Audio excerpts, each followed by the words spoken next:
आज से कुछ दिनों पहले राहुल आर्य अपनी चैनल थैंक्स भारत पे एक वीडियो अपलोड करते हैं जिसमें वो इस्कॉन संस्था के ऊपर कई सारे आरोप लगाते हैं, जैसे कि वो भारतीय पैसों को विदेश भेजते हैं, ड्रग्स का घोटाला करते हैं वगैरह वगैरह। इसके जवाब में इस्कॉन की माय आश्रय चैनल से तो कोई जवाब नहीं आता, लेकिन एक चैनल है योगा ऑफ लव करके, जो वीडियो बना के राहुल आर्य ने जो आरोप लगाए थे उसकी स्पष्टता करने का प्रयत्न करते हैं। किंतु कुछ दिनों बाद अमोघ लीला प्रभु राहुल आर्य को इनडायरेक्टली अपने वीडियो में टारगेट करते हैं। केवल राहुल को ही नहीं, लेकिन इस्कॉन के सिवा जितने भी दीक्षा देने वाली संस्थाएं हैं उन सबको वो टारगेट करते हैं। हालांकि उसमें वो कुछ न कहने लायक बातें भी कहते हैं, लेकिन अभी हम उन सबको अवॉइड करते हैं और आगे बढ़ते हैं। इसके बाद राहुल आर्य भी जवाब में वीडियो बनाते हैं और उसके ही उत्तर में इस्कॉन की तरफ से भी वीडियो आती है। आखिरकार राहुल आर्य जी की अभी लास्ट वीडियो देखी मैंने, जिसमें वो इस्कॉन की संस्था के भक्तों को शास्त्रार्थ के लिए चुनौती देते हैं। शास्त्रार्थ की शर्त ये है कि जो भी हारेगा उसे सामने वाले की विचारधारा अपनानी होगी। एंड फाइनली इस्कॉन इस चैलेंज को एक्सेप्ट भी कर लेता है, लेकिन वो लोग इस वीडियो में कुछ कंडीशन रखते हैं, जैसे कि राहुल आर्य को अपने आर्य समाज से जुड़े होने के प्रूफ देने होंगे। खैर शास्त्रार्थ में तो कौन जीतता है वो हम आगे देखेंगे, लेकिन हमें दुख तब होता है जब सनातन धर्म की ही दो बड़ी संस्थाएं इस तरह से आपस में लड़ रही है। सबसे पहले आपको बता दूं कि मैं किसी समाज या संस्था से जुड़ा हुआ नहीं हूँ। हाँ, मैं अपने आप को एक सनातनी जरूर कहूंगा, इसलिए मैं किसी विशेष पक्ष की बढ़ोतरी न करके निष्पक्षता के साथ अपने विचार आपके सामने रखना चाहूंगा। मैंने आर्य समाज के सत्यार्थ प्रकाश और इस्कॉन की गीता दोनों पढ़े हैं। अगर सत्यार्थ प्रकाश की बात करें तो इसमें इन्होंने मूर्ति पूजा से लेकर पुराणों तक सबका खंडन किया है। उन्होंने केवल वेदों,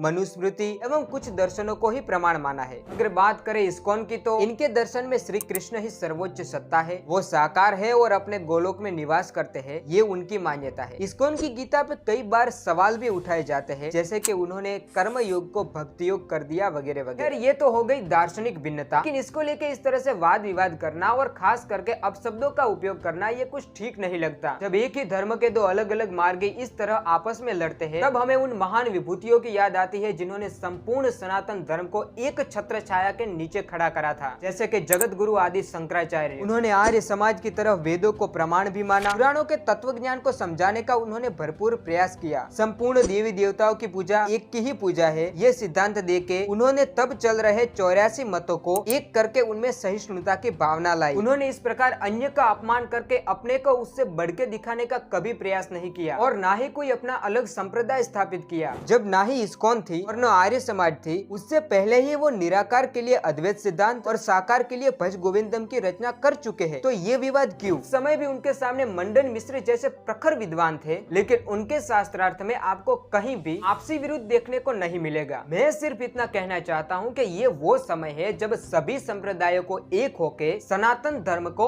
और प्रगति और गौरव की तरफ ले जाना चाहिए, ना कि आपस में इस तरह से लड़ना है, वरना फिर से सनातन का वही हाल होगा जो शंकराचार्य के आने से ठीक थोड़े समय पहले था, और इसका फायदा अन्य लोग उठा लेंगे। और अगर दार्शनिक भेदभाव है तो उसे हमारी शास्त्रार्थ की परंपरा से शांति से सुलझाया जाए और सनातन को आगे बढ़ाया जाए। आप किसी भी पक्ष से हो सकते हैं, लेकिन आप किसी पक्ष के पहले एक सनातनी है, यही बताने के लिए मैंने ये वीडियो बनाया है। मिलते हैं अगले वीडियो में, तब तक जय श्री राम।